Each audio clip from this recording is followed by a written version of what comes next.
अस्सलामुअलैकुम दोस्तों, इस्तकबाल है हुमेरा अली के चैनल पर आप सभी का।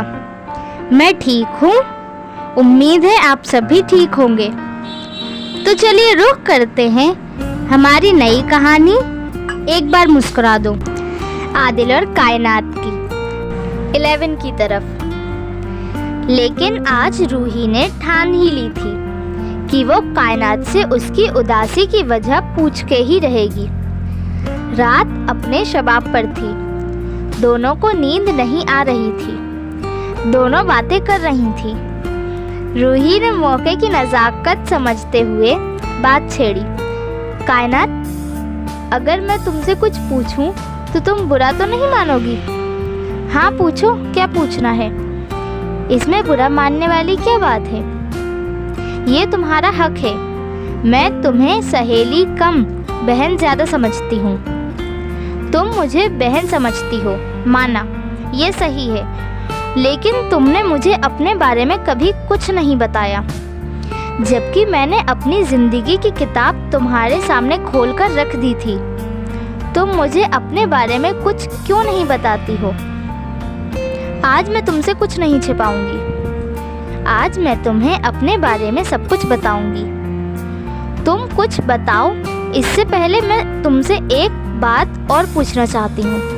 क्या रूही उससे कुछ पूछ रही थी? कायनात, आदिल तुमसे इतनी मोहब्बत करता है, क्या तुम भी उसके बारे में ऐसा कुछ सोचती हो? जवाब दो कायनात। जिसे चाहा वो मिल ना सका, और जो मिला उससे मोहब्बत ना हो सकी। क्या मतलब? यही तो बताने जा रही थी। रूही उसकी बातें बहुत ध्यान से सुन रही थी।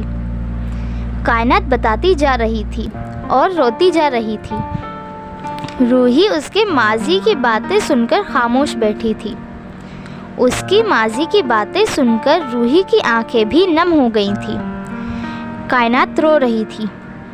कायनात प्लीज़ मत रो, खुदा ने तुम्हारे साथ बहुत ज्यादती की है। पहले खुदा ने शिमरोज़ को छीन लिया, फिर तुम्हारी अम्मी को। मुझे नहीं मालूम था कि तुम अपने दिल में इतना बड़ा गम छिपाए हुए हो। कायनात रूही से लिपटकर बहुत रोई। रो लो, दिल हल्का हो जाएगा, रूही उसको गले से लगाए कह रही थी। थोड़ी देर बाद रूही ने बड़ी शौकी से कहा, अब तुमने बहुत रो लिया है, ऐसे ही एक बार जोर से हंस दो। हंसो ना प्लीज। नहीं रूही, मुझे हंसी नहीं आती, ना जाने कहाँ खो गई है मेरी हंसी और खुशी।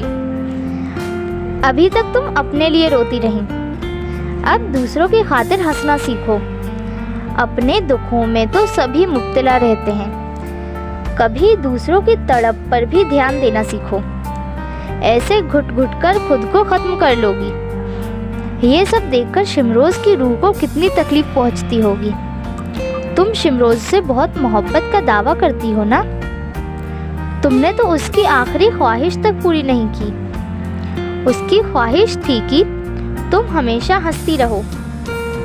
मैं क्या करूं रूही?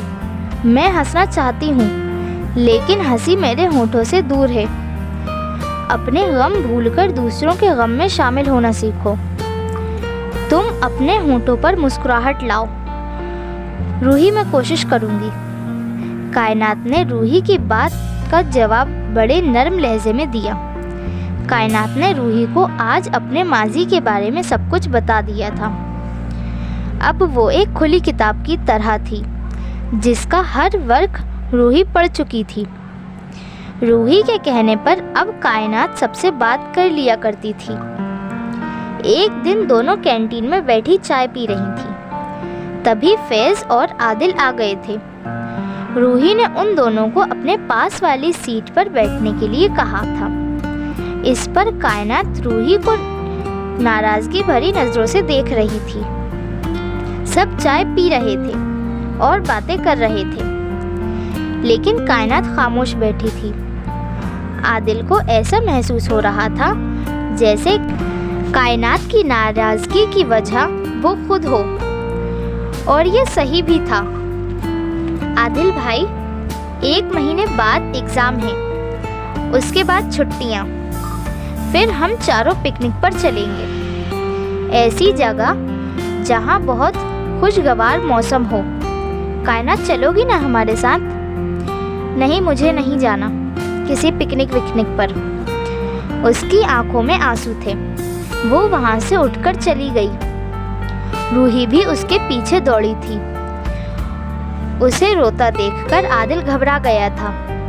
उस दिन के बाद कायनात कई रोज तक कॉलेज नहीं आई थी। रूही भी 2 दिन कॉलेज नहीं आई थी। जब रूही कॉलेज आई थी तब आदिल ने बड़ी बेकरारी से पूछा था, रूही क्या हुआ था उस दिन?